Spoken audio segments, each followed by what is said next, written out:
Yo. So today we're gonna be talking about Tuesday price action.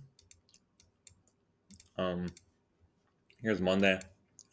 So going into the day, we had just a bullish Monday. Um, and when we were just so extremely bullish like this, we we literally just need to wait till 9:30 and then see what's up and see what's presented for us. So I literally just waited. So there's the 8 a.m. candle, right?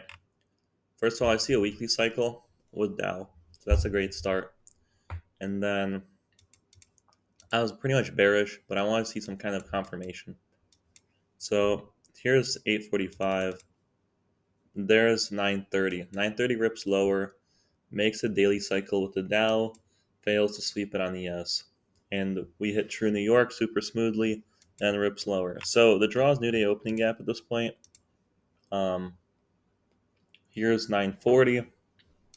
The perfect entry would be using that breakaway gap right here at 9:35. We rip away, two rips. Right here's another great entry at 9:49, and then we just chop the entire 10 a.m. and eventually we end our chop at 10 in the middle of 10 a.m. So 10:24 makes the high. 10:24 makes the high, and we sell off. We also have an SMT fill right here in this gap. You can see on the S we hit the bottom of the gap, while here we hit the top, and then we sell off, and then all our draws are met at the lower lows over there. Now, the takeaway for today is where to enter, because you can see the wicks are disgusting, and it's like where the hell would you enter? So the best entry would obviously be 9:35, but um, what I was looking at was I saw this low 9:57, and then I wanted to wait for 10 a.m. No, I saw this low at 9:52, and I was like, all right, I thought you were gonna drop, so then I saw this candle tap into there, and I just entered a short. And when I entered that short, I had a retardedly wide stop, and it was to this high. And so I was just targeting 2RR like that, which I think it hit. Yeah, it hit. But I got stopped out in the most unfortunate way possible, which I'm not mad about. Honestly, it's chill. So it was yesterday. Pretty much what happened was I entered the short, right? And then over here I accidentally bought. So then what ended up happening at this low right here, I wanted to take two off because I have a max risk of 250 and I risked 6 micros. So I wanted to put my stop to this high, but I was unable to do that because at 80, you see it's 85 ticks. At 80 ticks, it would have took me out of minus 250 on the day. So I wanted to remove two here, but I accidentally sold another two instead of buying them because like I was low key tripping. Like I didn't place a buy limit there and I started tripping. I don't know. It was just some mental baggage that wasn't cleared enough for me in my head. But anyway, so then pretty much what happened is I put a sell to there. Then I quickly bought them back, and then after that, my I wasn't able to put my stop up here because of this little stupid mistake. So then I ended up having to put my stop over here. And obviously got swept before taking the high and went lower. Now this day taught me a very, very important lesson because what I ended up realizing is my entries are just terrible. And I need to have something to enter on the 1 minute. So I pretty much said from here on out we're only entering on gaps. So here's this gap, right?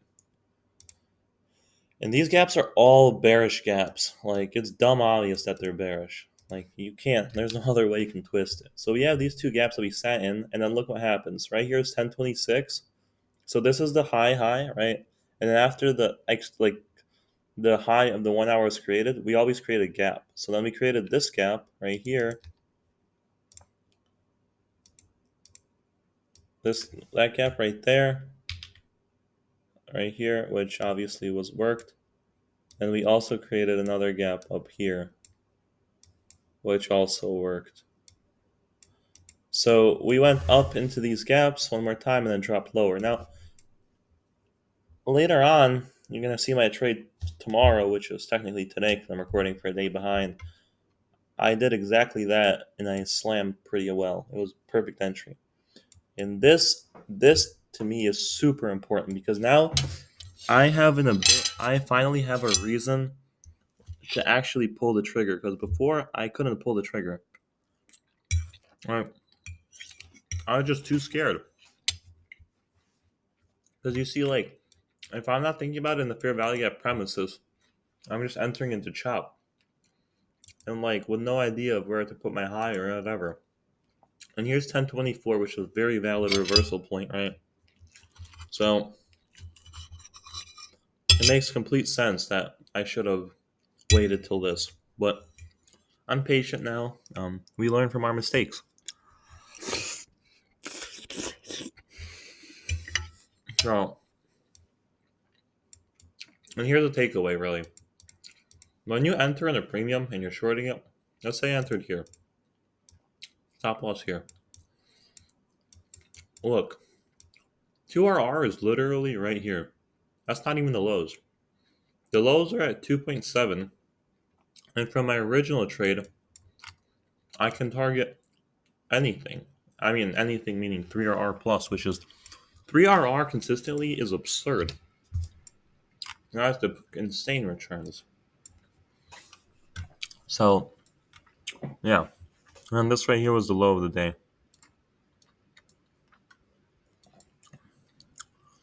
So, nah, bro. This pretty much these fair value gaps is now the way I enter on the 1 minute. I even adjusted my whiteboard to a bias and then 2 gaps respected, which we saw today. Today there was like 5 gaps respected. It was just crazy.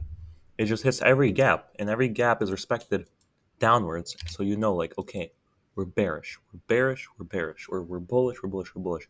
Because it's price mixed with the time, which is quarterly theory, and that shit doubles down, and you just can. If you really understand this stuff, and you can add time and the price together, man, the returns are fucking phenomenal. So that's what I'm gonna be doing. Now, I'm not giving up because I'm just gonna keep going at it, man. So I'll see you guys in the next one. I'll show you guys today's trade.